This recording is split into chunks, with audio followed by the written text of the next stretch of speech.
Gabriel Kidd has called out the four pillars of AEW, whilst Will Ospreay calls out Jon Moxley. TNT Extreme versus GCW will come early at Thrill Kill as Clint Margera and Alex Colon do battle.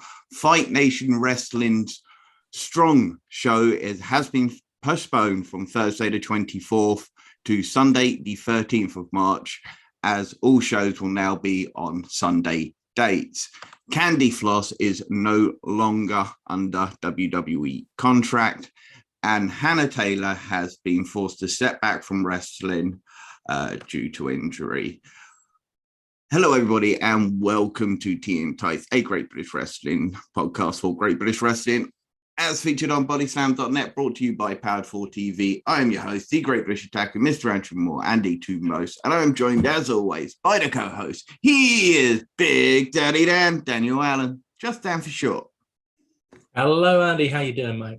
Oh, very, very well. Very tired, very sore, very achy after a very long weekend. It was a long weekend because we went to a show together and we went all across the UK. You went from coast to coast, I went from south to north, and we made our way to the LWF.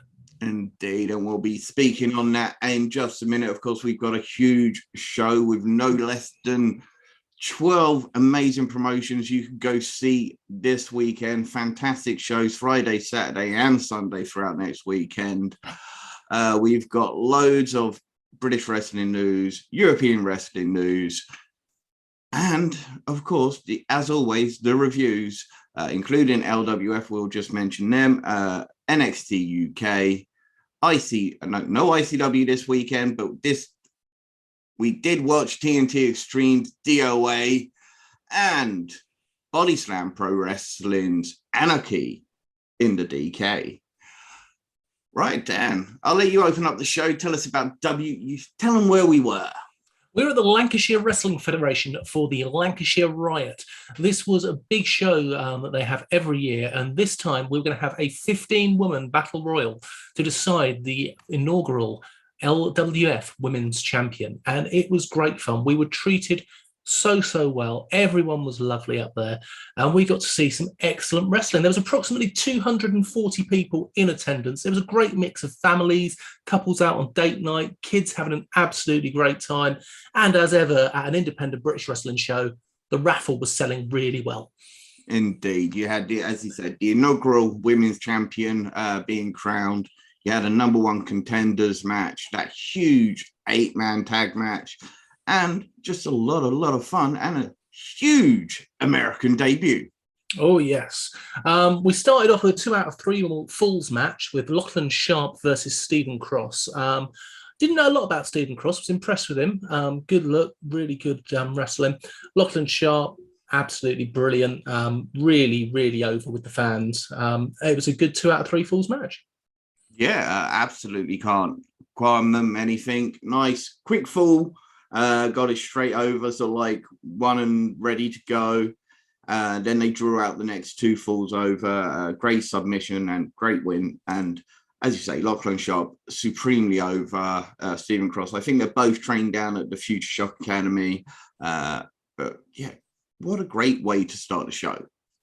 We then had a bit of a fun match, a bit of a show. We had Mr. B, a masked wrestler, versus Bellators. He is a gigantic man, at least 6'4", weighing in a massive amount. He is a big boy, and he was able to throw around his smaller opponent.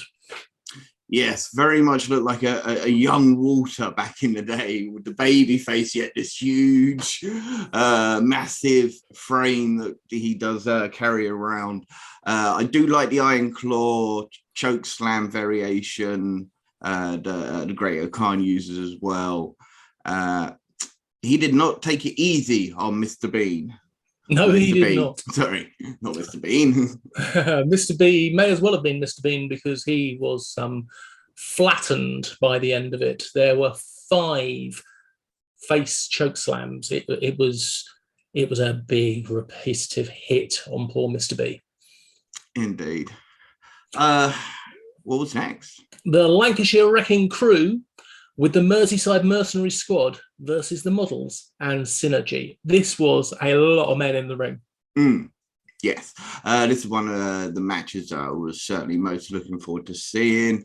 There were a lot of big name value in there. Guys like the Models, Joey Hayes and Danny Hope. And then, of course, on the other side, partner and Synergy, who are really breaking out there at the moment. Huge guys, big, powerful guys. And they're not long. Cameron Solas was another guy who I was looking forward to seeing. Dave Getski, Scott Oberman, Chris Stone. I was just looking forward to this match. I really enjoyed this match.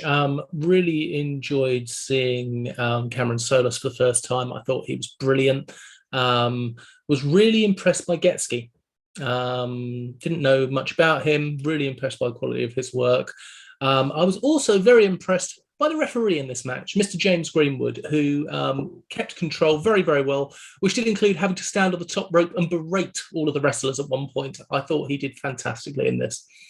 Yeah, that was an excellent ref spot and a good ref spot because it made Greenwood look strong, as you know, he is the authoritative figure in refereeing in the North West scene. So certainly made him look like he had the authority, and he deserves that.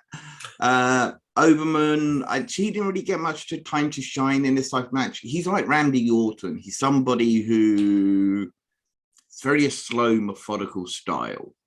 So when you're in there with so many people, it's very difficult to get that type of style over, I don't think. It's a great match, and it will definitely be worth one to catch up on. Oh, 100%. Yeah. We then had our interval. Simon Hill was the ring announcer, announcing our intervals, announcing us as well. He gave us a shout out, which was very, very kind.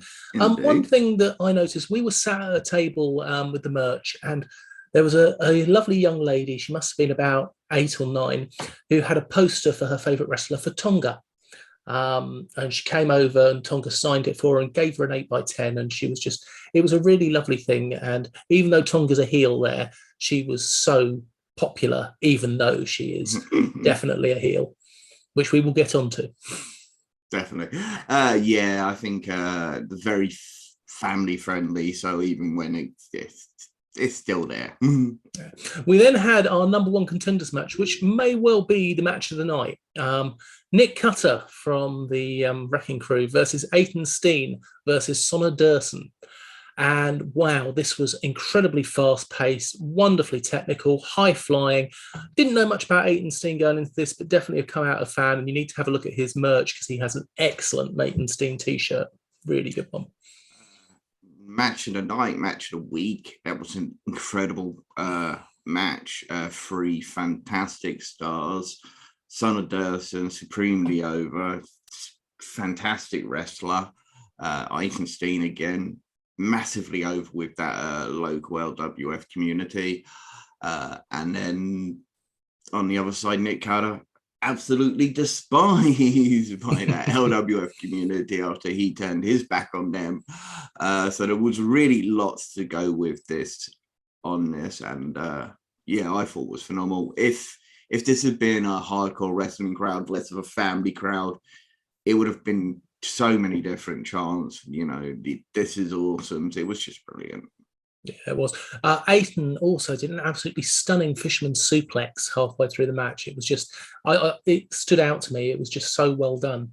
Yeah, he also had a nasty black eye in the match. Yes, he did. He got caught a nasty one on that. But it was really good. And afterwards, when it was decided who the number 1 contender was, there was a video package announcing that the number 1 contender will be teaming with Reynaldo, the champion, at the next show. Indeed. It should be a good show. Yeah. Nate Reese then did his open challenge, and it was answered by the American. It was it was an enforced open challenge. He wasn't happy about having to go out there and open the challenge, but apparently he was being made to do this by the management, and he was just doing his job like every other time he's out there. Yeah, well, this time he got he got a big surprise for a big man. Big boy, Franco Vargas. Yeah. Puerto Rican superstar, the international superstar. Yeah, he's even bigger in person. He is a big boy. And I know this isn't necessarily what he necessarily wanted to say, but a lovely guy as well. Really, really nice. He hit some huge moves. He hit power bombs, sit out brain busters. He hit cannonballs. He was throwing Reese everywhere. And he really did do some big moves. Yeah, the deadlift Falcon Arrow at one point, that was phenomenal. And yeah, the twisting Uranagi, the spinning rock bottom, if you like, absolutely blasted poor Nate Reese, who got himself disqualified to try and save face, but was then thrown back into the ring by the man he expected to answer the challenge in Bob Costin, but it was Franco Vargas who answered the challenge, and Costin just made sure that Nate Reese didn't get far. And as we are talking, we have just had a text from Franco Vargas. Oh, good. So exciting news coming soon. Right, we then... Very impressed.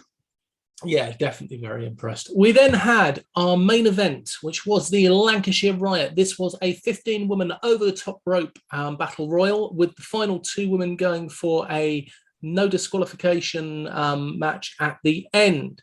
They came out in this order. Gia Adams was first. Lily White was second. She was eliminated by... In fact, I'm not going to go through who eliminated who. I'll leave that for you to watch on the show.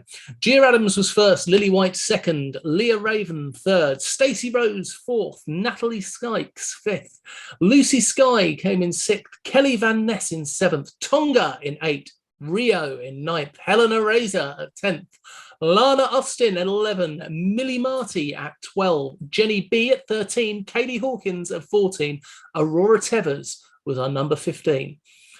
Now, I don't want to give this away. I want people to watch this on Power 4 TV. But there were some absolutely brilliant moves. There was a debut. There was just some great action here from women all across the board. It was really, really good. Yeah, your hand tying, because obviously one of the big points of this is going to be, so I feel like we can't praise without actually deconstructing some of the match, but it was really, really good. Rumbles are notorious spot festers. They're also notorious for spot botches. This one didn't. I don't think I spotted any at all during the entire match, which was absolutely phenomenal. So definitely should be super proud of themselves. There are so many. Leia Raven, it was super impressive when she entered the ring. First time I'd ever seen her in action, live or on TV or anywhere. Just absolutely, I thought she did a really great job getting herself over. Mini Razor, Helena. It was just a great show. It really was. Really, really was. It's a great mix of up-and-coming local talent, national talent, and it was just brilliant. Get out of your way to watch this as soon as it comes on Power 4 TV. Which it will be on Power 4 TV in due course. And of course, if you want to check out everything else that is on Power 4 TV, you can do that for 1 month entirely free if you sign up using the promotional code TPOD, TEAPOD. And as I say, this will get you 1 free month. You can check out all the amazing promotions: Catch Pro Wrestling, Fight Nation Wrestling, TNT Extreme and Ignition, Triumph Pro Wrestling, Lancashire Wrestling Federation we just mentioned, Wrestle Island, and so many others. It is a great way to support both British wrestling and us. Definitely. Go out of your way using the code TEAPOD. Shall we get on with the rest of the news? Yeah. Gabriel Kidd has called out the 4 pillars of AEW. Is that one at a time, or he just go for them all at once? He just called them all out. He absolutely eviscerated both them and another group. I'll get into that in just a minute because I think he was a little bit mistaken about who was actually in the Four Pillars. So this came off the back of an appearance he did on the Rest Things podcast, which is a London-based group of wrestling fans. Typically go to a lot of Rev Pro UK shows.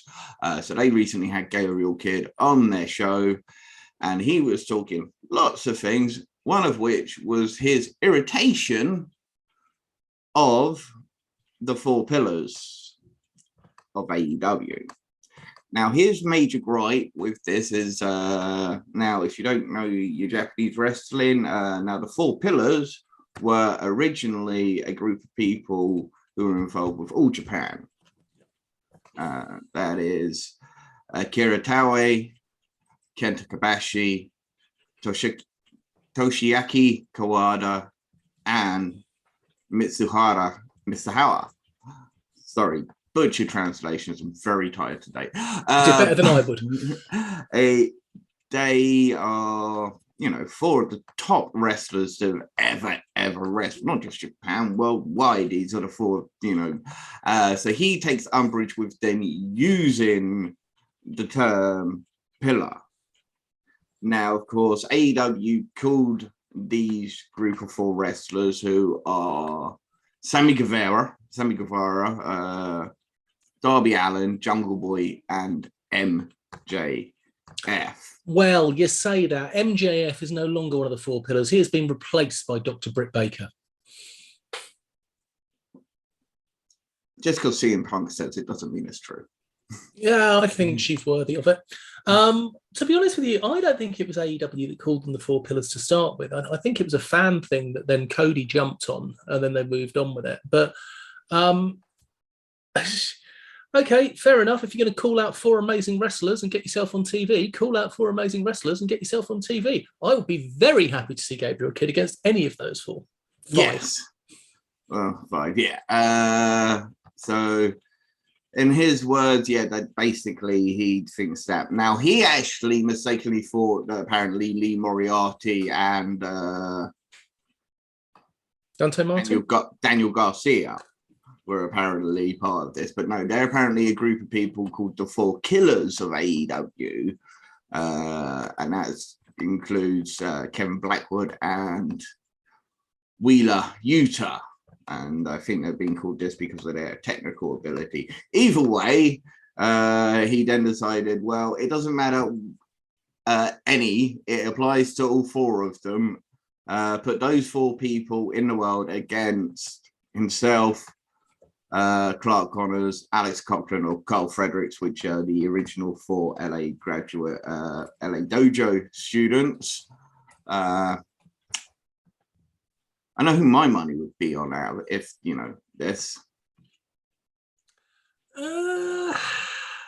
Different styles, different people.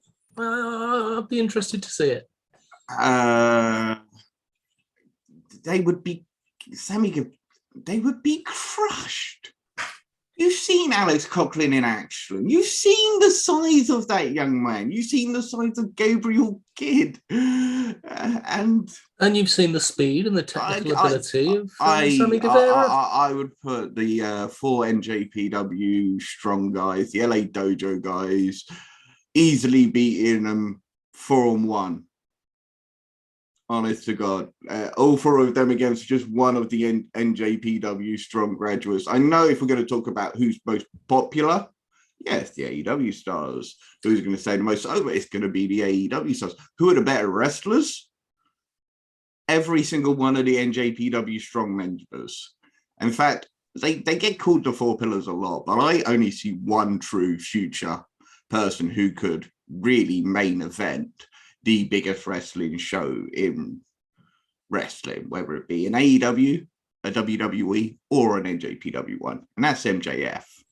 Yeah, but the thing is, my argument there is, out of all 8 of the people, he is probably the only one that would go on to do that. And I would say that the Four Pillars of AEW are more likely to go on than the others, because while the others are fantastic wrestlers, and probably better wrestlers, I will give you that. Do they have the personality to go through? Do they have the personality to get themselves over as much? we haven't seen it yet, and I look forward to seeing it. Yeah, no, I would again, I would much rather watch any of the NJPW guys over any of those guys in the ring. I'm a big MJF fan. I like MJF. He's good. He's good in the ring. He's got a great presence. Me hit or miss with Darby Allen. I really couldn't. Sammy Guevara, Jungle Boy, Lee Moriarty. He's cool. Now I like Lee Moriarty. I prefer the four killers of AEW over the four pillars of AEW. I'll be honest. Wheeler Yuta, Lee Moriarty, Daniel Garcia. I actually prefer all three of them to Sammy Guevara, Darby Allen, and Jungle Boy. But it would be an interest. I would like to see some sort of maybe 4-on-4, because I know AEW, NJPW, it's a work shoot thing. You know, people shouldn't buy into it too much. It's a work shoot. Now, if Daniel Bryan did his thing where he's saying he wants to bring people in, if he brought those four in as his group, now that I could definitely get behind. The four killers of AEW. Yeah, I could get behind every single one of them joining up with a Daniel Bryan-led stable. That would be a phenomenal little stable to work around. But while we're talking about AEW, let's talk about Jon Moxley. Yeah, because Will Ospreay, who was on fine form recently at the Live in London 57 show, which is now available on RPW on demand. This was a great show, but he wasn't wrestling himself, but he came out to do a promo and to chat his shit. Oh man, did he chat some shit. I can't imagine. Yeah, I love the fact where he called out the hypocrisy of the fans at one point who were all booing him, and then as soon as he said one other thing, they were suddenly all cheering him. And then he would get him to boo him again, and then he would get him to cheer him. He was being in absolute fine form, talking about the different levels of wrestling. And of course, his level is apparently on another level. And at first he started talking about, obviously, Michael Oku, his last opponent. And he was like, well, he's like here. And then he was going on about a few other things like indie scenes a little bit even further down. He mentions Progress and drops them even further down. So shots fired from Will Ospreay at Progress. Maybe I should have led with that as the story. But he then mentioned NXT UK, at which point he put his arm underneath the ring and waved it like that before coming back to Jon Moxley at a little bit above where he put Michael Oku. Now, of course, I believe Jon Moxley is going to be part of New Japan Strong Rivals. It'd be interesting to see who he is facing at that show. I'm not sure who. I know that's the reason for this. They're certainly looking for something to go on to New Japan Strong and not AEW. It's a match that I want to see. It's two guys that I really enjoy watching who have thoroughly different styles. I think it will mix well. It'll be a good match. I'm sure it'll be a great match. Would it be one of Will Ospreay's best matches? Probably not, but will it be Will Ospreay having a brawl? Probably not. Although, actually, saying that, have you ever seen Will Ospreay do a death match? No. He's fucking badass. No, I'll have to look this up. I haven't actually seen a Will Ospreay death match. There's some old stuff I'm sure you'll find. I'm sure they've used some of the footage on that Amazon Prime one they did a while back. But yeah, he knows he can. You know, he's hang with the likes of Jimmy Havoc in matches like that in the past. So he had that great match against Kojima in New Japan. They had a no DQ match. That was pretty cool. But yeah, he can hang in those type of matches, TLC matches as well, of course. So So while we're talking about Jon Moxley, let's talk about GCW, because that's a promotion that Jon Moxley has wrestled with. It is. He's the current champion. You know, I'm so smooth going from one to the other like this. It's great. Say, if you're going to mention him, you say he's the current GCW champion. Yes, he is. And GCW, of course, are going to have that huge TNT Extreme versus GCW at Supreme Extreme. That's going to be later this year. But we're going to get a little teaser of that. And that is going to be the TNT Extreme's next show, Thrill Kill, which is in March. When in March? It's in March, I know that much. And what we're going to get to see is the TNT Extreme Division champion, Clint Margera, is going to clash with the GCW Ultraviolet champion, Alex Colon, in a winner-takes-all match. This is a bit special. It is, and it will be going down on the 10th of March. And it will be, as you say, at the Liverpool Fusion Club. And it should be one hell of an extreme matchup. There's probably still going to be glass on the floor from D.O.A. Probably. Or just also, the last night out in Liverpool. Also at Thrill Kill, TNT Extreme champion Dan Maloney will defend his championship against former Impact superstar AC Romero. That I'm looking forward to seeing as well. Yeah, it's not, I mean, that's just 2 of 4 international matchups, because you got Scotty 2 Hottie versus G Money with Session of Martino as the guest referee. And you've got Ava Everett challenging Alexis Falcon for the TNT Extreme Women's Championship. So a huge international show at Thrill Kill. If you want to know more about the GCW Ultraviolet champion Alex Colon and Ava Everett, go check out the last episode which we did with Jameis as part of the GCW TNT Extreme bumper show. Yes, last week, Bodyslam.net editor Jameis joined us and gave us all the juicy bits of information. And as I say, it should be some great matches. Good indeed. Right, our next news story is a biggie. Fight Nation Wrestling have had to postpone their upcoming Strong show, which was set for Thursday the 24th. It will now commence on Sunday the 13th of March, and all of the FNW Thursday shows are moving over to Sundays. They are going to be doing their best to make sure that the shows they do book will not be going up on the same dates as Progress or Rev Pro UK, which is excellent. That's good work for them. There have been some changes to the scheduled Strong show on the 13th of March, though we will still have the Dead Sad Boys defending their tag titles against the NIC. Mad Kurt will still defend his Z-Force Championship against Nico Angelo. Martin Kirby versus Luke Jacobs will still be going ahead as planned, but Danny Black will now defend his FNW British Heavyweight Championship against Dean Allmark instead of Mark Haskins. And announced today, Man Like Reese is going to be taking on Callum Newman. I am really looking forward to that one. Yeah, because Man Like Reese was supposed to be facing Form Vertigo. And so Form Vertigo can no longer be part of the new date. And Callum Newman has been brought in. It should be an absolute banging match. Come on, Newman and Reese. The whole place is going to be on fire.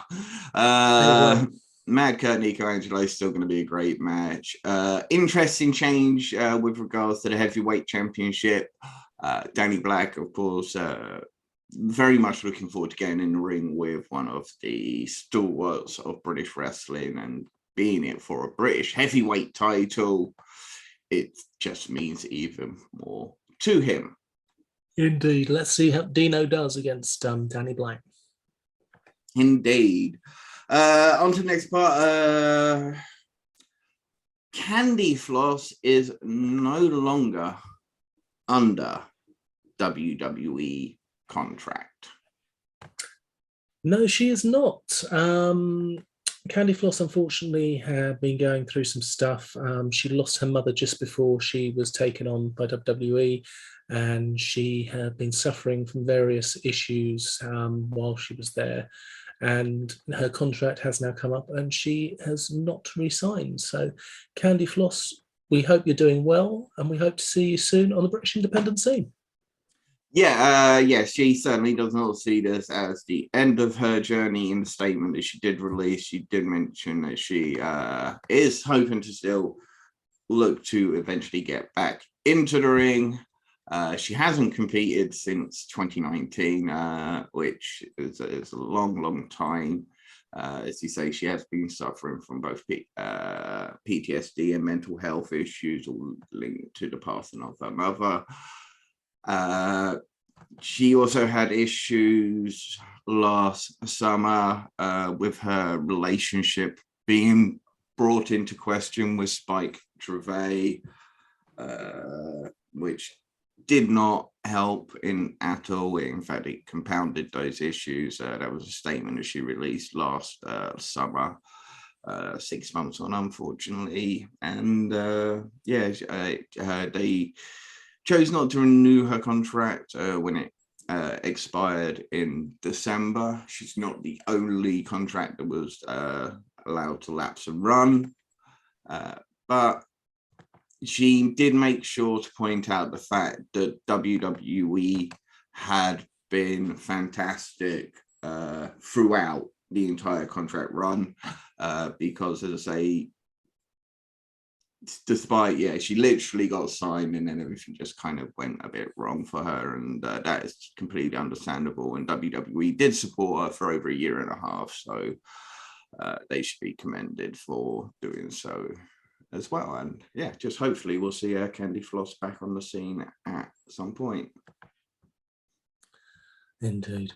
Somebody who we also hope to eventually see back on the scene after Hannah Taylor has been forced to step back from wrestling following on because she had been struggling through severe headaches. It turned out she had recently suffered a stroke that had been caused by a blood clot that had been from a traumatic head injury that had gone unnoticed, eventually causing a stroke. And so she's now being obviously medically advised that she needs to step back from wrestling and a minimum of around 12 months. And we're talking a minimum of around 12 months, although she is a young and healthy woman, and she is very well conditioned, so does help in these circumstances, but unfortunately it's still going to be a very, very long road ahead. It's always devastating, but when you think about the fact that she literally left her last job and was beginning to pursue wrestling full-time as a full-time gig, very just unfortunate and bad timing. She had American dates coming up. We mentioned them on the last show that she was going to be over there with Mariah as part of a Comic-Con Fest. And somebody I'd only just started to begin to realize, wow, an incredible young performer. And this isn't the end of her performances. She will be heading back, she says, and she has put a really good statement out on Twitter. I do recommend that people read it and hear it from her own voice, exactly what's going on. Have a look at Hannah Taylor's Twitter. Make sure you follow her. Make sure you follow her recovery. We wish her the absolute best and look forward to seeing her come back as and when she feels that she is ready to do so. Indeed. Let's move on to some happier talks, and let's talk about some wrestling that happened last week. Let's kick things off with the NXT UK recap. I will now go over to my notes and open my NXT recap. We started off with Amel versus Nina Samuels. I enjoyed this match. It was a good match. It was a good Nina Samuels match. I like her stuff. The more I see Nina Samuels wrestle, the more I enjoy it. Amel is on a tear at the moment. There's no two ways about that. And this, I think, really builds up Amel for another title shot. Yeah, definitely. Mel's going to be right up there. I think she still has to go through Ginny first. She's going to have to avenge that loss before we can move her into the title scene again. But I'm sure that will come, and viva the French. And we saw somebody steal the Heritage Cup. Ooh. We then had a video package showing Satomura and Davenport's feud and Davenport's injury, and there is no update yet on when Blair Davenport will be back after that ankle injury in the Japanese street fight. Smith and Carter then bumped into Mustache Mountain backstage. They were very respectful of each other while still getting a little bit leery. Smith and Carter feel that they are the best tag team in NXT at the moment. Mustache Mountain say they are the best tag team NXT have ever had. They're probably right. Well, they're Pretty Deadly are pretty awesome. I was going to say, you're forgetting about Pretty Deadly and the Grizzled Young Veterans. It's quite easy to forget about the Grizzled Young Veterans because they came and went so quickly. We then had the Supernova Sessions. I was worried about the Supernova Sessions, I'll be honest with you. However, this was the best Supernova Sessions we've had so far. Gallus took over, and much as I've not been enjoying Gallus recently, they did a much better job at running the talk show than Noam Dar does. Yeah, this was quite enjoyable, actually. It was well done, even though there was a certain Irish wanker in the room. It seems that we're going to be leading up to Gallus versus Shah, Devlin, and Noam. We shall see how that goes. All in all, this was actually an enjoyable segment. Yeah, I'd like to see I'd be happy with sort of like any of the matches that you can kind of get out of that. Devlin Coffee, Wolfgang and Shah and Mark Coffee, and just interesting where you can go with it. We then had a Mastiff and Stars mess. Jack was complaining that he didn't get tagged in, and he wants to be like Mastiff, and he wants to wear Mastiff's jacket. He wants to dress just like his big daddy Mastiff. They just shouldn't be cutting promos. Let them wrestle. They're good at wrestling. But I think he's looking at the Smoking Aces and going, you know what? When Smoking Aces got matching jackets, they became the Progress Tag Team champions. So that's what he's thinking. He's thinking, what we need are some matching bomber jackets so we can become NXT UK Tag Team champions. Maybe that's what it is. But keep him away from the microphones. Kenny Williams doesn't need to be kept away from a microphone, though. He cut a blinding promo about being scared of thunderstorms. I enjoyed this. I think Kenny Williams is great. I know you're not quite as keen, but I did enjoy this promo. We then had Saxon Huxley versus A-Kid. Huxley looked great. He really did. A-Kid actually did a little bit of heelish wrestling during this. Did you think that, or was that just me? I think that was just you. I did like the skit that happened just beforehand. I like that, where it was almost like Huxley can be say. No, he can't. The top rope tilt-a-whirl DDT that A-Kid hit was pretty damn awesome. Yes, the springboard flipping DDT and the flying super kick. Flippy, swirly, hitty thing. Yeah, it was good. Jordan Devlin was then taken out backstage by Wolfgang. Sorry, Wolfgang was then taken out backstage by Jordan Devlin. He was. Yeah. So that looks like the first match we'll have out of there. One simple chair shot is enough to take down the big bad wolf, apparently. I've seen him literally be hit with a washing machine and not go down. I know. This is why I don't like it. Literally with a washing machine. That was an amazing match. Good housekeeping at ICW. Watch that match. We then had Nathan Fraser versus Tierman, and I got called away and didn't get to watch it. So over to you, Andy.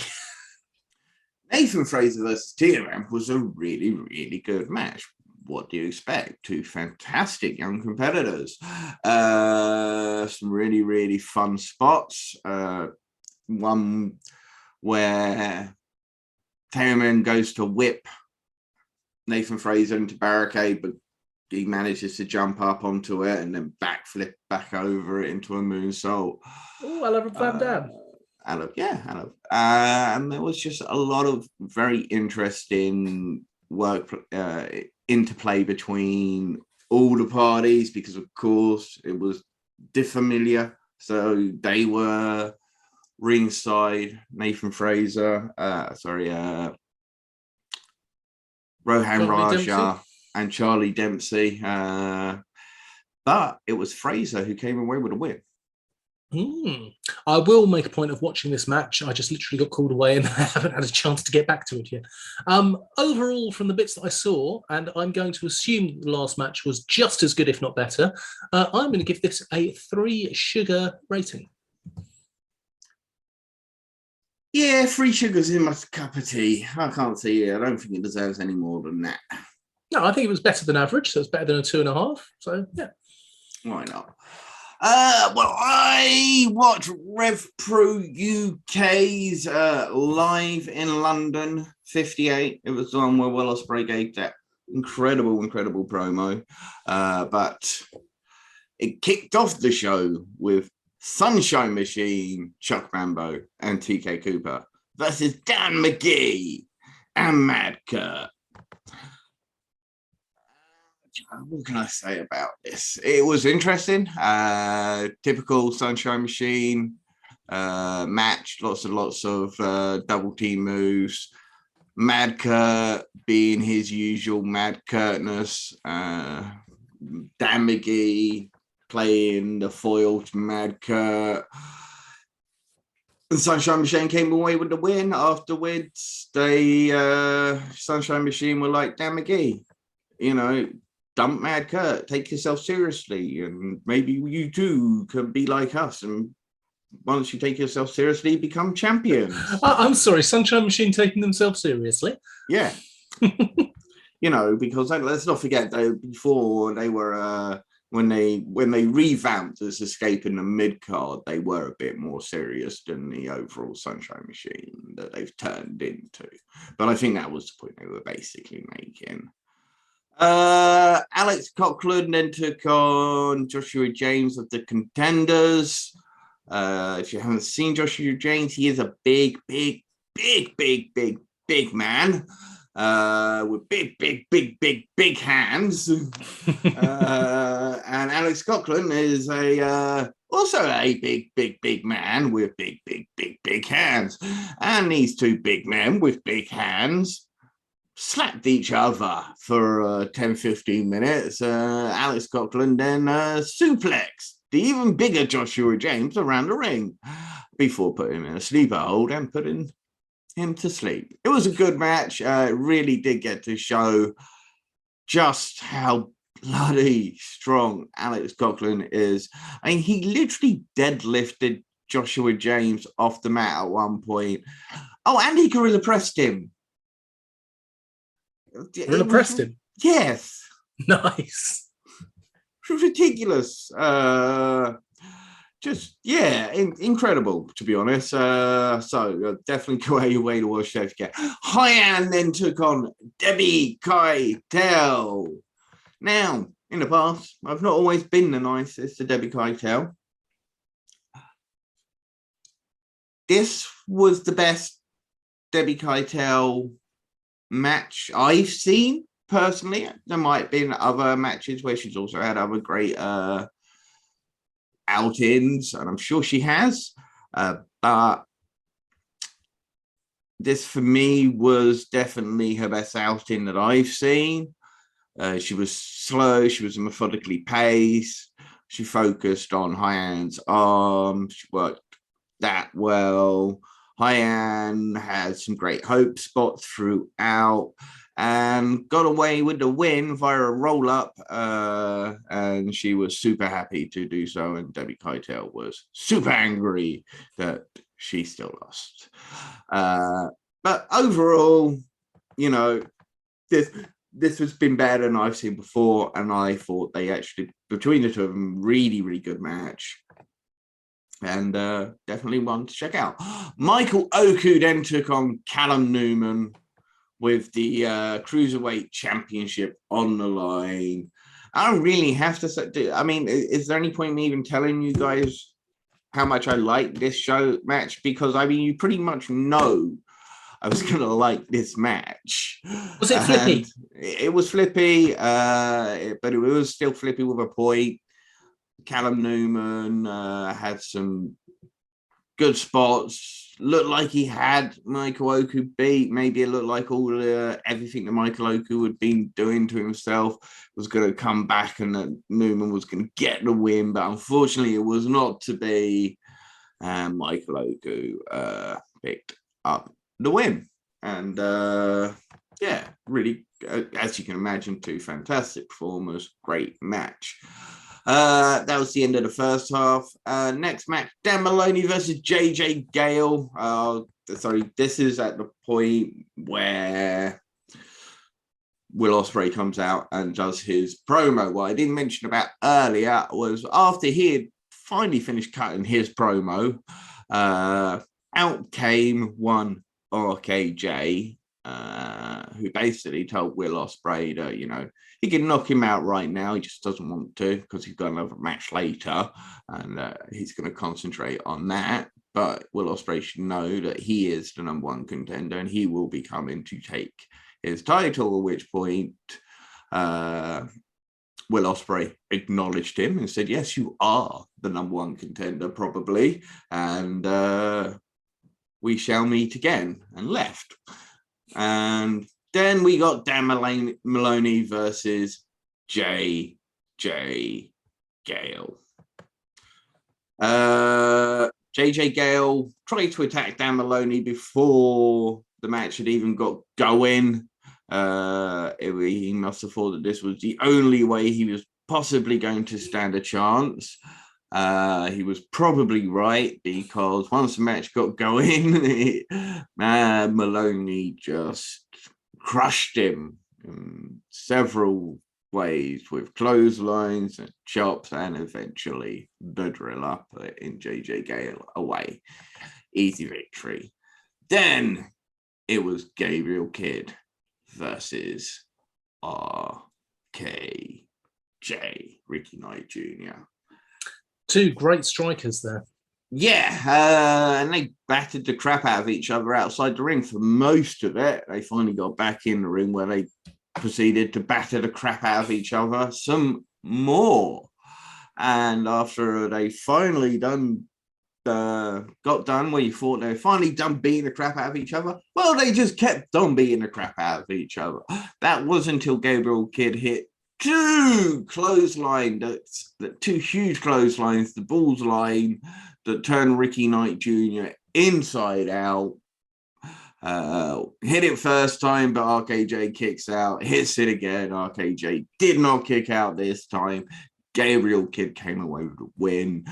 Huge win. Huge, fantastic match. But as you can probably tell from what I just said a minute ago about JJ, well, that's to come. So up next was Aussie Open versus Shota Umino and Yoda Tsuji. And this just turned into a match of one great tag team fighting two great singles guys who obviously don't tag together. So both Shota and Yota would spend long periods in the ring without tagging the other one, and Aussie Open would control the match, and then they would tag out. There'd be a little flurry and then they would get beaten down for a long time, and eventually Aussie Open came away with the win. It was a good match. After which, Will Ospreay came out to congratulate with his United Empire teammates, Aussie Open, and while Gabriel Kidd came out, and Gabriel Kidd basically said that since I beat RKJ, doesn't that make me the #1 contender? And to which point Aussie Open tried to get themselves involved and came out with it. Whereas this week, well, next week, or literally happened last night, Gabriel Kidd will take on Carl Fletcher at Live in Southampton. And we'll probably see Will Ospreay and Gabriel Kidd fight for the Rev Pro UK Championship. I'm guessing probably on a New Japan Strong show. Ooh. I think that's where we'll probably see that. Overall, this was a solid show. This wasn't, this is one of their more weekly type of show. This wasn't one of their big shows, big special shows, but this was still really great matches throughout. And if I was going to give it, I'll give it 3.5 sugars. Okay, well done. TNT Extreme D.O.A. Dead on Arrival. This was an extreme deathmatch show, which is why I watched it. Indeed. not your kind of thing, Andy. No. Yeah, unfortunately not. As much as I love TNT Extreme and a lot of performers in TNT Extreme, I am not a deathmatch fan. There was some excellent commentary during this. There were some brilliant one-liners throughout. My favourite was probably in the opening match, which was Rory Coyle versus Clint Margera in a straight-up death match for the championship, which was the referee is about as useful as traffic lights in Grand Theft Auto.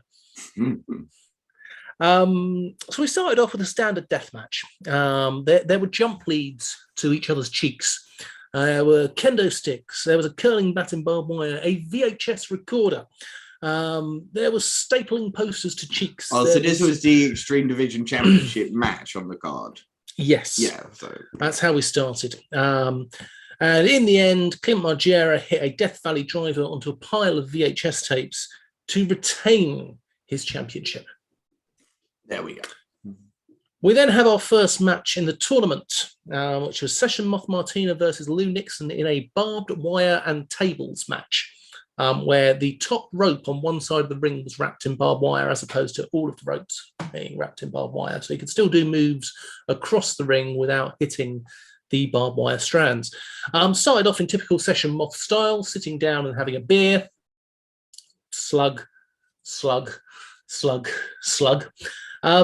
It was fun. Martina got cut to ribbons in this. She was bleeding like Stone Cold at WrestleMania 13. It was a proper crimson mask. In the end, a table covered in barbed wire was brought out, and Martina was powerbombed through it. Lou Nixon was our winner of that match. Big Effin' Joe then took on Cameron Solis in a home run derby match. Now, Cameron Solis is the current champion of TNT. Help. What's that, sorry? Cameron Solis is currently the champion of Ignition. Thank you. So he isn't normally someone that you associate with death matches. He's normally with the family-friendly shows. He definitely showed that he knows how to death match in this one. He was brilliant. There was a lot of light tubes. There was a club made of water bottles wrapped in monster cans. There was a light tube wrapped cricket bat that was used. And Cameron Solis actually hit a lot of moves during this. He did a lot of wrestling. Up until he got hit in the head with a toothpick-covered pool noodle. He got Big Effin' Joe got fans to hold the light tubes for Cameron Solis to be thrown through. And it looked like Solis was about to win, but then JJ Webb came out, who is the #1 contender for the Ignition Championship, and interfered, causing the win for Big Effin' Joe. HT Drake versus Aspen Faith in a chairs and drawing pins match was next. There was a lot of clean wrestling to start. HT Drake showing that he really can wrestle. Fantastic wrestler. There was a nice new thing that I hadn't seen before, a Nerf gun with drawing pins on the end of the Nerf gun things shot into legs. That was different. Not seen that before. There was a lot of good wrestling through this. HT Drake hit the Van Daminator and the Van Terminator. Really great to see that, because if you're going to do a chairs match, you might as well take from the best, and Rob Van Dam really is. In the end, Aspen Faith brought out a chair covered in beer cans that had been cut in half. So nice spiky beer cans, which he got slammed through and then hit over the head with. And Aspen Faith went through. Clint Margera then entered the tournament because there was a space, because unfortunately certain people weren't able to attend. He took on Alton Thorne in a fans bring the weapons match. TNT Extreme, your fans are very, very twisted. Should we go with twisted? Twisted. They came up with some great weapons.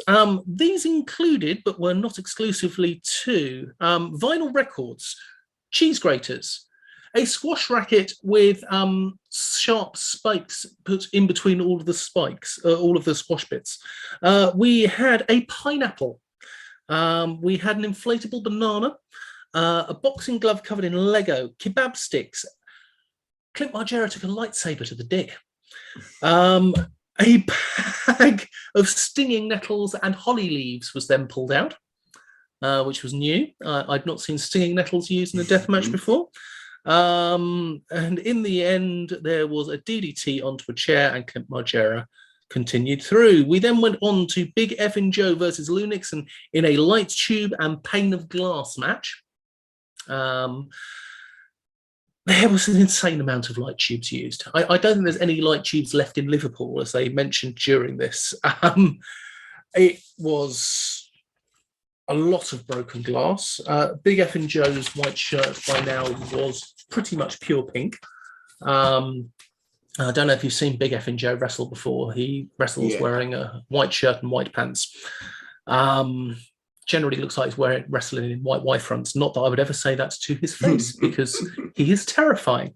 And in the end, Big Effin' Joe put his opponent through the pane of glass. We then had Clint Margera versus Aspen Faith in a Taipei death match. As opposed to the glued hands, they had double-sided tape and the glass from light tubes over their hands. A lot of other light tubes were used. Loads of the broken glass was emptied into the ring, and Clint Margera hit a huge Falcon Arrow on Aspen Faith to get the win, which took us to our final, Clint Margera versus Big Effin' Joe in an all-out anything goes death match. Wow. It was phenomenal. There were stories being told with the violence. There were light tubes being broken here, there, and everywhere. Great move where Big Effin' Joe had Clint Margera in a half Boston Crab and smashed the light tubes over his knee. Different thing, not seen that done before. Huge amounts of salt poured over both of them as well, halfway through. In the end, Clint smashed 8 light tubes over Joe's head with a chair. Deathmatch wrestling in the UK is going well. And after that chair shot, he delivered a Death Valley driver. Clint Margera wins the trophy. As it was said, deathmatch wrestling in the UK is fucking awesome right now. This is what was said by Clint Margera. If you don't like it, that's fine, but respect those that do. Yeah. Overall, I would give this. Now, when I saw the women's deathmatch tournament, I think I gave that a 4.5, didn't I? If I remember correctly. I'm going to say that I'm going to give this a 4. It was good. There wasn't quite the variety. There was a lot of light tubes used in a lot of matches, but the effort that all the guys and girls put in, absolutely brilliant. Definitely a 4 sugar show. Yeah, when you consider the amount of changes that had to be made to the show as well last minute, you can definitely, and as you say, yeah, if you don't like deathmatch wrestling, you don't have to watch it. You can do like I do, but you should still respect the people who perform in it. And if you do if you do like deathmatch wrestling, you can watch it on Powered 4 TV, and you can watch it for free for a month using our code TPOD, TEAPOD, and do go out your way to watch it if you like deathmatch wrestling, or if you want to see what deathmatch wrestling in the UK has progressed to. Indeed. Well, something I watched or decided to treat myself to when I came home, absolutely shattered from my long-ass journey yesterday, was I noticed on WXW Now, they had Bodyslam Pro Wrestling's Anarchy in Denmark uploaded to it. And this is a show that actually dates back to November of last year and featured British superstar Session of Martina and Doug Williams, as well as other incredible superstars such as Francesco Akira. We do like Francesco Akira. And he opened up the show in a match against Endakara.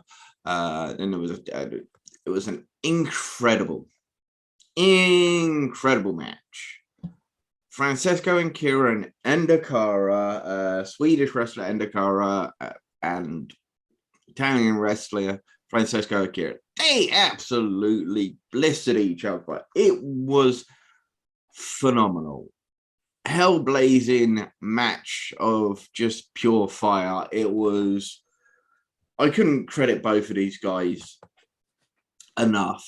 They are both absolute superstars and deserve every bit of recognition that they're beginning to get.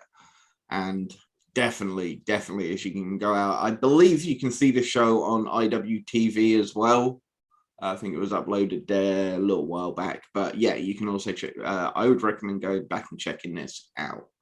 Another match, a tag team match. Emeritus versus Dobie Zane, Gabriel Faust, and Hyundai Tamas. Now, obviously, I don't have much frame of reference with Bodyslam. I know there were a lot of different kind of story things being plugged here. It was very interesting, good match overall. Then it was Doug Williams versus Carlos Zamora. Carlos Zamora, a Danish MMA practitioner who's really been stepping out as a wrestler, one of the golden boys of Bodyslam, hence why he is facing the British legend, the British wrestling ambassador, Mr. Doug Williams. And this was great. This was really, really great. This is exactly what you would expect from Doug Williams, and Carlos Zamora is 100% definitely deserving of the plaudits that I've been hearing from the people in the know in the Scandi Graps community. And definitely Doug Williams, Carlos Zamora, great match. Plus Williams finished it with the Anarchy suplex, which is always great fun to see. And then it was Session of Martina's turn, and she took on Alice Inc., a Swedish kickboxer who's been making her way in the Scandi Graps movements as of late. She was the only female entrant in the Scandi Graps 2021 tournament and was the winner of the Scandi Graps 2021 tournament. And she had a great match against Session of Martina. You got some of Martina's antics, but Inc. Imagine if Alistair Black was female. Mm-hmm. That would be Alice Inc. So, cool. You sold her to me. Can't really sell it much better than that. But I mean, don't, not on because Malachi Black's on another, but very similar work, very similar styles, and I think Alice Inc. is definitely someone who's going to have a coming out party in the next couple of years as she starts to take over the world. There was a 5-on-5 Survivor Series match. Again, There were some storyline things. Obviously, I can't comment on too much, so I can only really go by the match itself. I think some of them weren't even teaming with the right people.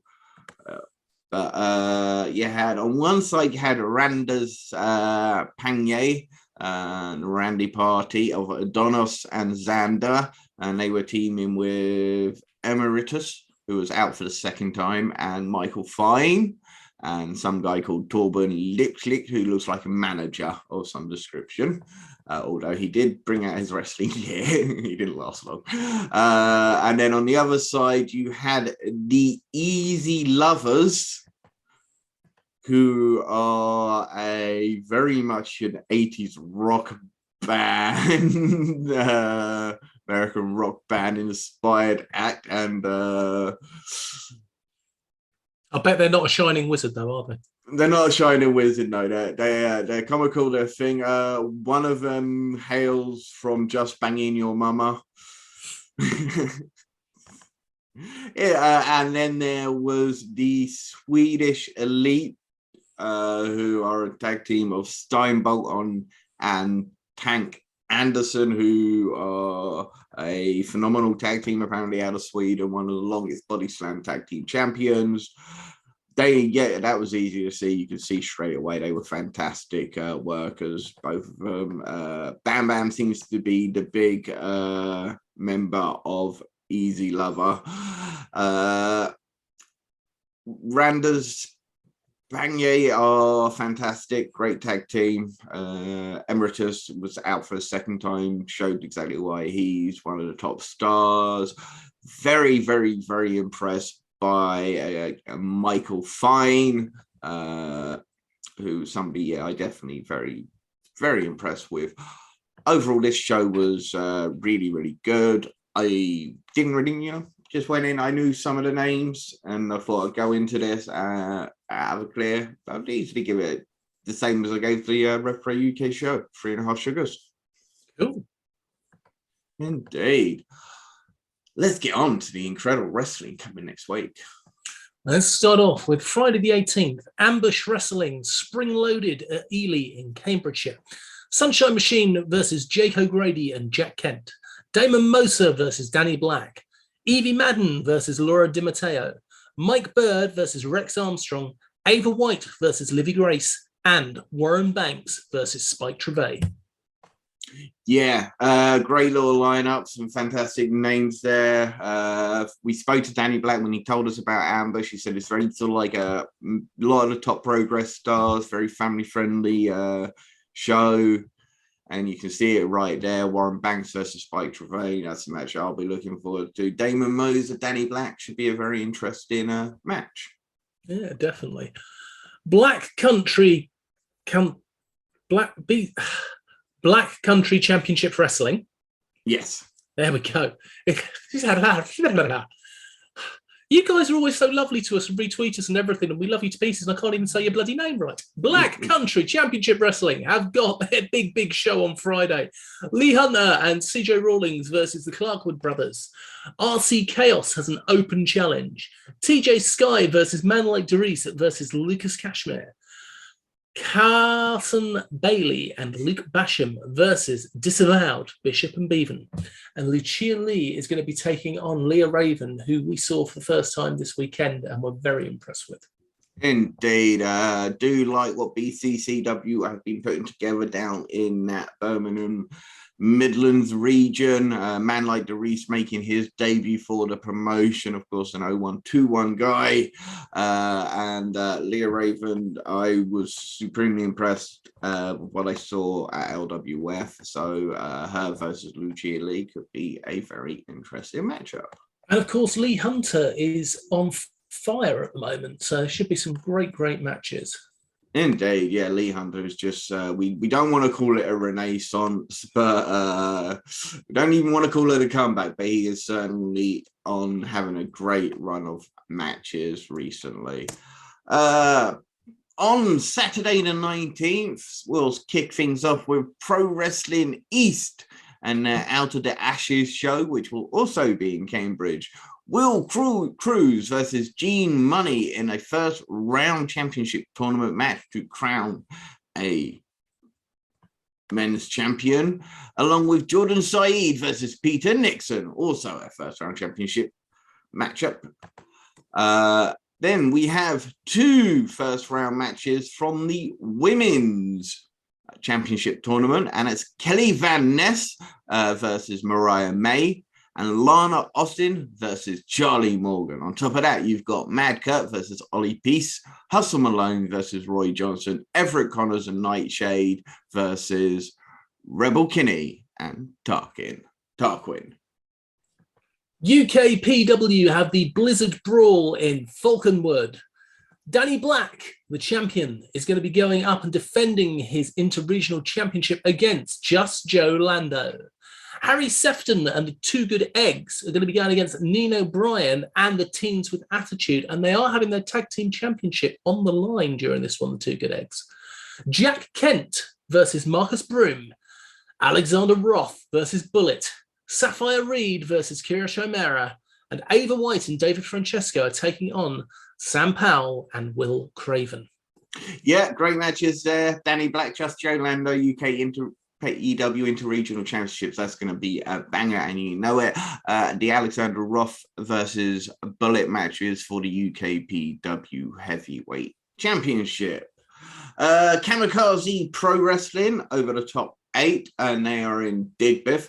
Chantel Jordan versus Alexis Falcon with the Relentless Championship on the line. The Bled versus the Sunshine Machine with the Tag Team Championships on the line. Sean Custom versus Carlos Romo with the Kamikaze Pro Championship on the line. Chris Ridgway versus Man Like the Reese, no belt on the line. Elijah versus Luke Jacobs. Hannah Taylor versus Hustle Malone. So unfortunately, Hannah Taylor will not be against Hustle Malone. There is also the over-the-top Rumble itself. Chantel Jordan, Luke Jacobs, Kamikaze Kid, Elijah, Chris Ridgway, Carlos Romo, Chuck Mumbo, TK Cooper, Luke Douglas, and Clint Margera are all set to be part of the Rumble. There's a hell of a lot of wrestling in the Southeast at the moment, including DNA Pro Wrestling. It's In Our Blood 3 from Ipswich. Forrest Hayes takes on Nathan Cruz. Corey McRae versus Adam Maxted in a battle of the dropkicks there. Heidi Katrina versus Sky Smithson. Robbie X taking on CJ Carter. We'll talk about that in a minute. Ash Draven has his open challenge. Big Effin' Joe takes on Warren Banks in a battle of the big men. The Banker takes on Damien. And the Lads versus BDSM. Yes, unfortunately, Robbie X will no longer be part of the show. So unfortunately, he will not be facing CJ Carter. It's In Our Blood 3. It's a big shame. I know Robbie X was, CJ Carter was super looking forward to that match up.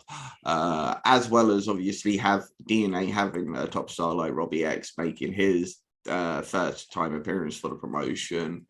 A couple of other big names there though, and Adam Maxted and Nathan Cruz taking on the local heroes, the Forrest Hayes and Corey McRae. Yeah, there's some good matches there, well worth going along to. WAW Wrestling Weekender Super Show in Norwich. Would you like to tell them who's on the bill, Andy?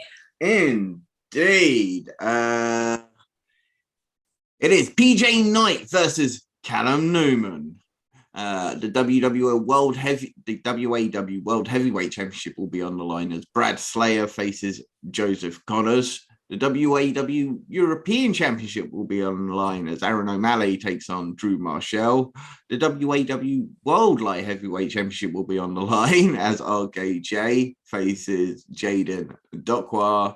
Tony Knight versus Dan Maloney, and the UK Hooligans versus Koss Industries. Callum Newman, I believe, will be making his debut. Joseph Connors also making his debut for the WAW.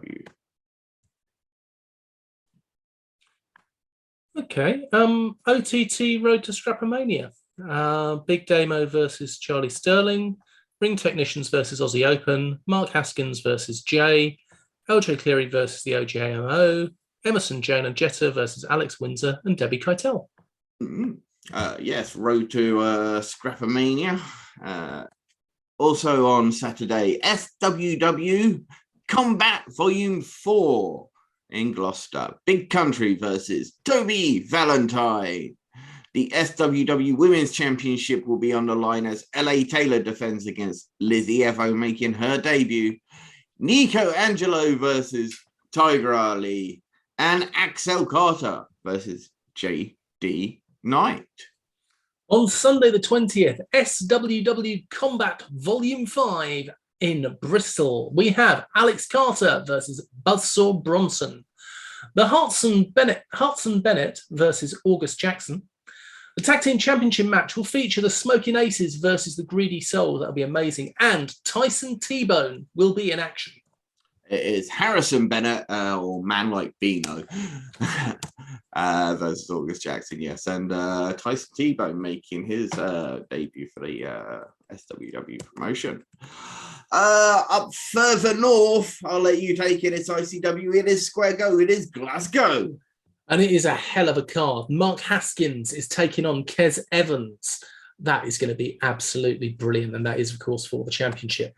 Lizzie Evo versus Molly Spartan versus Angel Hayes. Lizzie Evo has done so much to bring her name up in so few matches. Everybody loves Lizzie Evo, except everybody hates Lizzie Evo, which is why everyone loves Lizzie Evo. The 9-9 will take on the Kings of the North in a casket match. Dylan Thorne versus Daz Black. Square Go Rumble, confirmed so far. Big Damo, Andy Wilde, BT Gunn, Aaron Echo, Jason Reed, Leighton Buzzard, Jack Jester, and so many more are going to take part. It is going to be brilliant, and I will look forward to watching that on the network. Indeed. Every single championship on the line, as you say, the heavyweight championship, the women's championships, the tag team championships, and the 0G championship. Progress Wrestling's chapter 129, I choose you. And if you don't know that reference, then you're not old enough. Electric Ballroom. Maverick Mayhew versus Callum Newman versus Just Joe Lando versus Danny Black. That's going to be a fantastic four-way. We've seen it before.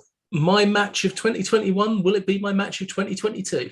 Indeed. You got the women's Thunder Bastard match. Kanji makes her return as she'll be facing Session Moth Martina, Mercedes Blaze, Charlie Morgan making her Progress return, Tonga, Sky Smithson, and Lana Austin. Well, at least we've got at least somewhat of a new name in Charlie Morgan, but I'd like to have seen a new debut.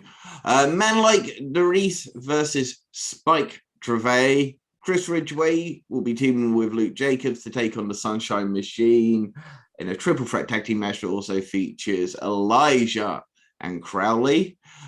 Jonathan Gresham versus Dean Allmark, that has all the markings of an absolute technical clinic. And Cara Noir will defend the Progress Championship against Swerve the Realist. That's going to be an absolutely fantastic show. And again, I am looking forward to watching that. Wrestle Island, La Island de Papel in Birkenhead, we also have coming up. This is going to feature Ethan Kelly versus Connor Klein, Lance Rivera versus Cameron Solas versus Alice Inc., Tommy Jackson versus Charlie Brennan, Dan Evans versus Franco Vargas, RP Davies versus Carlos Zamora, and the Island Heist match with Lucy Sky, Lucia Lee, Kyle Kingsley, David Grant, Chocolate Thunder, Drill, Casey Payne, Brian Aidenson, Big T, Hustle Malone, Alexis Falcon, Big T and Hustle Malone. And then we will also have Alexis Falcon versus Warren Banks. Indeed, the women's champion faces off against the men's champion. The Island Heist match sounds like it's incredible. 10 competitors, eliminations via pinfall, submissions, or disqualifications. When it is down to the final two, they will be given the location to where the heist briefcase will be located. And then the first one who gets back into the ring with the case will be crowned the champion of the match. I have no idea how the guys Wrestle Island come up with the stuff that they come up with, because it's just such a great new spin on family fun wrestling. I reckon Sangria.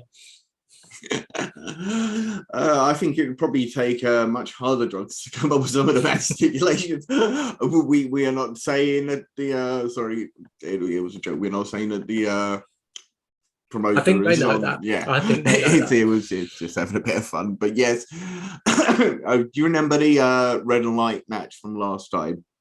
Oh, that was so good. Yeah. Anyway, on to some further roundup. Let's see what's happening across the rest of the British wrestling scene in the coming weeks. Ultimate Pro Wrestling have announced the new wave on the 12th of March. That is at the Weymouth Pavilion. In action will be LA Taylor, Big Country, The Brothers, or Carl Atlas, and more. Sacrifice Pro Wrestling versus Ultimate British Wrestling. They'll clash on the 25th of February, and there will be a 5-on-5 Survivors Series elimination match. Team Sacrifice Pro Wrestling will feature Kai Payne, Roy Johnson, Mia Cortez, CJ Carter, and Kent Nelson. Team UBW will feature Truman Roswell, Adonis Payne, Percy Traylor, David Grant, and Ricky Calvert. Yeah, I saw a nice little tweet about because CJ Carter could have been on either team, and somebody tweeted out the fact that thankfully it is on the Sacrifice Pro team, and it was like, well, no, Ultimate Pro just didn't want him, and it's just great back and forth on the Twitter. So go check out CJ Carter's Twitter feed for that. PCW have announced the first 5 opening round matches for their Road to Glory tournament, which is on the 12th and the 13th of March, respectively. Leighton Buzzard versus Vaughn Vertigo. Priscilla versus Axel Strafe. Junior Benito versus Dean Allmark. Joey Hayes versus Jack Morris. Mark Wheeler versus Philip Michael. Joey Hayes, Jack Morris. That's a match I want to see. Definitely.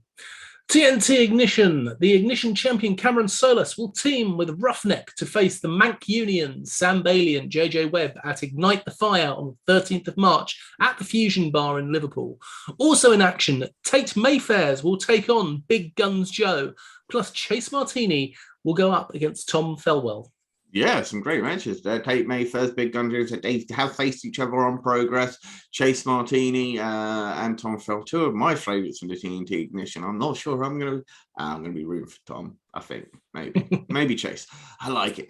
Anyway, Wrestle Carnival presents The Hunt live from Nottingham's Portland Centre on the 21st of May. The Variety Wrestling Show returns with The Hunt, featuring a huge Wrestle Carnival Championship match. Wrestle Carnival have also teamed with Pro Wrestling Eve so that Alex Windsor will be able to defend her Wrestle Carnival Queen of the Carnival Championships against Ivy at the Pro Wrestling Eve show on the 5th of March. And this match will be shown live and for free via YouTube on Eve On Demand. Eve, Pro Wrestling Eve often do it where the first half of their shows are free on YouTube. So do go onto their YouTube channel and have a look. There are some brilliant matches there. Indeed. Sticking with Pro Wrestling Eve, they've announced 2 She Won qualifying matches for Women Behaving Badly show on the 4th of March. Charlie Evans versus Riho and Charlie Morgan versus Hyan. Some quick European news now. WXW Germany have announced 2 huge matches as part of showcase shows on the... They've announced 2 huge showcase shows as part of the WXW 16 Carat weekend, which runs through on the 4th to the 6th of March. It is on the 2nd day, so on the 5th of March. First of which is Ambition 13, presented by the Just Bring It podcast. The show hosts an 8-man Ambition tournament. The opening matches include Shigehiro Irie versus Enda Kara, Icarus from the Arrows of Hungary versus James Runyon, Fuminori Abe versus Oscar, and Lawrence Roman, I believe is Hungary, versus Bobby Guns. The show will also feature a next generation match between Golden Boy Santos and Peter Tihanyi, plus an international super fight between Biff Busick and Fastlane Mudo. Of course, Biff Busick used to be only lurking on NXT. Golden Boy Santos versus Peter Tihanyi as the next generation match. That would be absolutely excellent. Shigehiro Irie, he's part of the WXW 16 carat tournament itself, so he's going to be busy. So is Phenomenal Happy.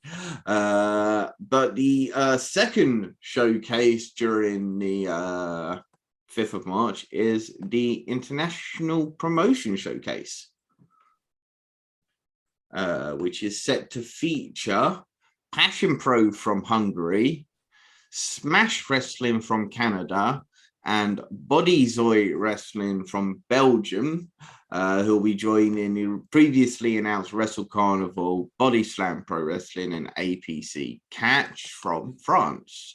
The APC Catch match will be Cristiano versus Ricky Salem versus Tiago Montero. From Bodyslam Wrestling is tag team action with the Rivalry versus Los Enfants Terribles. From Smash Pro Wrestling, you've got Vaughn Vertigo versus Psycho Mike. And then from Bodyslam Pro Wrestling, you've got Alyssa Inc. versus Emeritus. Some great matches lined up there. Have you ever seen Psycho Mike from Smash Wrestling? I have not seen Psycho Mike from Smash Wrestling. Go find his match against Trent Seven. It was a Progress versus Smash show. It's very comical, to say the least. Vaughn Vertigo, we mentioned him earlier, a phenomenal talent from Canada. Alyssa Inc. Bodyslam, that's going to be great. And of course, Wrestle Carnival will also have Charles Crowley in action, defending in the Carnival Championship, against who we do not know yet. Bodyslam Pro Wrestling have also announced another huge matchup for their Scandi Foundation show on the 26th of February. As previously mentioned, Canadian superstar Vaughn Vertigo will take on the Swedish sensation Alice Inc. That sounds like another phenomenal match. That Bodyslam Pro Wrestling card is coming together. We'll do a full preview for it next week.